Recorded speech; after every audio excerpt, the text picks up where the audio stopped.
So, on today's episode of Life Lessons with Jo, I'm going to tell you how I know that I'm one powerful motherfucker and that there's no other human being, not no man, not no woman, not no institution, not no employer that can take me down, right? So, let me explain how to win wars, because you can lose battles, but you don't lose the war. I have experienced in my life a lot of opposition. The first attack ever on me was before I was even born. The man in white, the doctor, told my mother to abort me because allegedly she had high blood pressure and that she needed to abort me, right? I'm standing here today. In my life, like I said, I experienced so much opposition from family members, from my parents, from siblings, from employers, from friends, from co-workers, from teachers, or whatever the case might be. And I might get down, right? Because when you go to war, you don't win every battle. But the thing is that my mindset is set up in a way that I don't give a damn what you do. If you're fake to me, if you betray me, if you backstab me, if you take away my job, if I'm homeless on the streets, I'm going to bounce back again because that's just what I'm going to do. I refuse to lose. Do you understand that? I refuse to lose. And one of the biggest haters I ever had, I've had a lot of haters, right?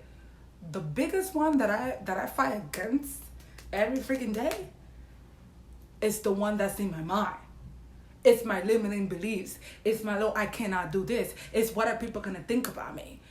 I have so many people ask me, how the hell, how do you have the balls?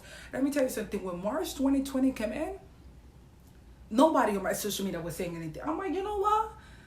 Let me go against the group. Let me challenge people up a little bit. Let me call this what it is. I said, do you guys blind? Do you guys not see what those that are on top of the pyramid? You guys not see what they're doing? And I have people, oh, you're crazy. Oh, you're a sociopath. How dare you say that? You have a lot of balls. I'm like, no. If it's the truth, I'm going to speak on it. I don't care if you don't like it, your so-so doesn't like it, because I'm a one-woman army, meaning, sure, I can have 1 or 2, 3 people close to me that I can confide in for certain things, but at the end of the day, I have won a lot of wars by myself. And at the end of the day, you need to learn how to be able to be okay with yourself. You need to be able to lick your own wounds without always having to go to somebody to lick them for you. That's real power. If you're always depending on someone to lick the wounds for you, then how are you going to be able to nurture yourself? How are you going to be able to survive your life? If these people live your life, how the hell are you going to bounce back? How? So, in order to realize that you're powerful, you have to be able to stand alone in the middle of opposition. You can bring a whole army against me, and I may lose a lot of battles. I'm not even going to lie. But the war, you're not winning against me.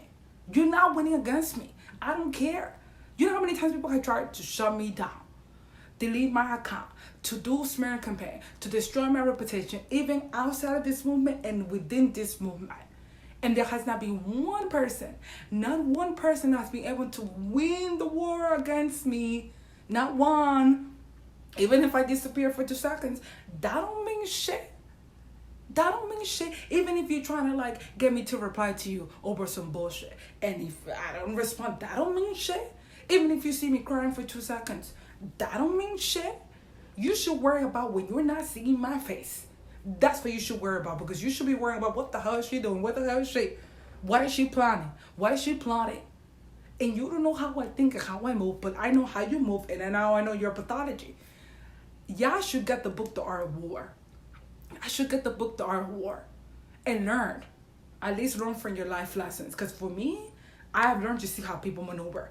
There's been times where I've been able to predict somebody's behavior based on certain things that reminded me of what the people that messed up with me in the past did to me.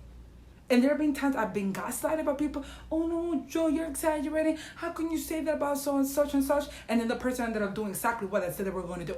And there have been times where I've even gaslighted myself, not even trusting my own intuition. This is why I say that the best soldier you're ever going to have on your side is you at the end of the day. You got to be able to trust your power, to trust your intuition, to believe what your internal processes and your body is telling you, right?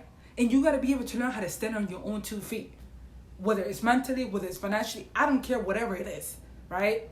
Because the biggest weapon that you have on your side is this.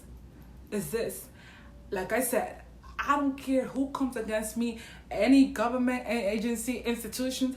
I don't care. My mentality is I might get hurt, I might cry, I might get down, but I'm going to bounce back. I don't care if it takes me months. I don't care if it takes me a year, 2 years, 3 years, 4 years, 5 years, 10 years.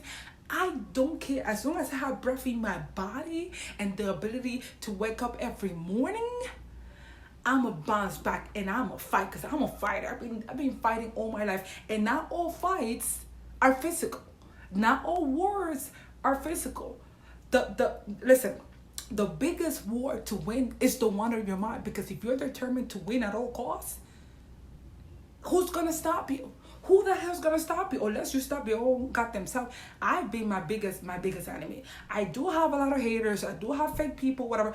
But my biggest enemy has been my own self, my own mind, my own self-limiting beliefs, my own inner voice telling me bullshit and lies to stop me, because it's fearful that I'm becoming a different person that they're not used to me being. My old programming has been my biggest enemy, right? You got to get to the point that you know who you are, and can no man or woman tell you who the fuck you are, right? And you need to, like I said, you need to be able to stand on your own.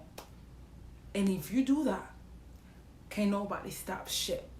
Can't nobody stop shit. I don't care who it is. Many people have tried and they have failed miserably. Because guess what, sweetie? No weapons formed against me shall prosper. I don't give no person that looks like me, that's another human being. Who the fuck are you? Like, the way that I say, if you're not God, who the fuck are you? That's my mindset. We are just alike, sweetie. Well, not alike. I think we're both in the flesh. Even though mentally and spiritually, I don't move like you, right? Exactly.